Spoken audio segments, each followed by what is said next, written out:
কিছু শব্দ আজ মায়ের জন্য মনে পড়ে। কিভাবে ছোটবেলায় মা আমাদের হাতের আঙুল ধরে চলতে শিখিয়েছিল, আর যখন চলতে চলতে পড়ে যেতাম মা তখন শিখিয়েছিল যে পড়ে যাওয়ার পর কিভাবে উঠে দাঁড়াতে হয়। পড়ে গেলে মোটেও ঘাবড়ে যেতে নেই, বরং এটা ভাবতে হয় যে কিভাবে নতুন করে শুরু করা যায়। তুমি কিভাবে সকলের সমস্ত কাজ করে ফেলো বলো তো? শুধু তাই নয়, এখনো করে চলেছ। আজও প্রতিটা মা প্রতিটা মানুষের কথা ভেবে নিজের ইচ্ছেগুলোকে লুকিয়ে পরিবারের সকলের জন্য দিনরাত খেটে চলেছে। সকলের ইচ্ছে পূরণের তাগিদে নিজেকে উজাড় করে দিচ্ছে। এই মায়েরা কেমন যেন ম্যাজিশিয়ান হয়, আমাদের সামান্য লুকোনো কষ্টগুলো কেমন যেন বুঝে ফেলতে পারে। মায়েরা একটু বোকাই হয়। যখন আমরা সামান্য ভাত চাই আমাদের এক গাদা ভাত দিয়ে দেয়, যখন আমরা 50 টাকা চাই আমাদের পকেটে 100 টাকা গুজে দেয়। কিন্তু মা তো মাই হয়, তাই না? ছোট্টবেলা থেকে বুড়ো হয়ে যাওয়া পর্যন্ত মায়েরা কেমন যেন নিমিষে সবকিছু বুঝে যায়। অনেক কিছুই করে যেটা আমাদের ভাবতে বাধ্য করে যে একটা মানুষ কিভাবে পারে নিজের সমস্ত ভালোবাসা আমাদেরকে দিয়ে দিতে। যখন আমরা পৃথিবীতে আসি মা নিজের হাড় ভাঙা কষ্ট নিয়ে আমাদের পৃথিবীতে নিয়ে আসে, আমাদের পৃথিবীর আলো দেখায়, রাতের পর রাত জেগে থাকে যাতে আমরা ঠিক করে ঘুমোতে পারি। সবসময় আমাদের পছন্দ করা খাবার আমাদের সামনে তুলে ধরে, শুধুমাত্র আমাদের মুখে একটা হাসি দেখার জন্য।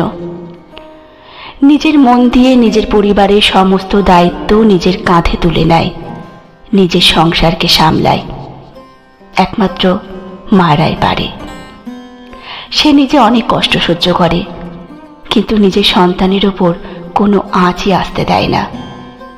একটা সময় পর কাজের কারণে বা পড়াশোনার কারণে বাড়ি থেকে দূরে থাকতে হয়।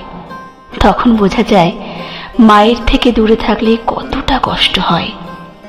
কেউ জানতে চায় না যে কেমন আছি, কি খেয়েছি, পেট ভরে খেয়েছি কিনা, কিংবা শরীর ঠিক আছে কিনা। মায়ের হাতে স্বাদই পারে যে কোনো 5 স্টার হোটেলে রান্নাকে হার মানিয়ে দিতে। আমার ঠিক মনে পড়ে যখন আমি জীবনে ঠিক প্রথমবার ভালোবেসে ঠকেছিলাম, আমি আমার মায়ের কোলে মাথা রেখে প্রচণ্ড কেঁদেছিলাম। আর মার কাছে শিখেছিলাম যে যে ভালোবাসে সে কখনো ছেড়ে যায় না, আর যে ছেড়ে যায় সে কখনো ভালোবাসতেই পারে না। জীবনের প্রতিটি পদক্ষেপে মানুষ আমাদের হিংসা করে, কিন্তু একজন মা সবসময় আমাদেরকে আগলে রাখে তার স্নেহের পরশে। হাজারো চিন্তা ভুলে যাওয়া যায় শুধুমাত্র মায়ের হাসি মুখটা দেখে। তাই মাকে সম্মান করো, যতটা পারবে তার চাইতেও বেশি। মাকে এতটা ভালোবাসো যতটা মানুষ মানুষকে ভালোবাসতে পারে। আমরা মাঝে মধ্যেই মায়ের ওপর রাগ করি, শুধু তাই নয়, কিছু কিছু মানুষ নিজের মা বৃদ্ধ হয় বলে তাদের কাছে ঠেলনা হয়ে ওঠে, আর মায়ের ঠাঁই হয় তখন সেই বৃদ্ধাশ্রম। যদি তোমার মা তোমার সাথে থাকে তাহলে মায়ের পাশে বসো, কিছুটা সময় তার সাথে গল্প করো, দেখবে অনেকটা ভালো লাগবে। মাকে ভালোবাসতে শেখো। মা না থাকার কষ্ট তাদেরকে জিজ্ঞাসা করো যাদের মা নেই। তুমি ভাবতেও পারবে না যে কতটা কষ্ট আছে এই জিনিসটায়। আমি বোঝাতে পারবো না কতটা ভালোবাসি মা।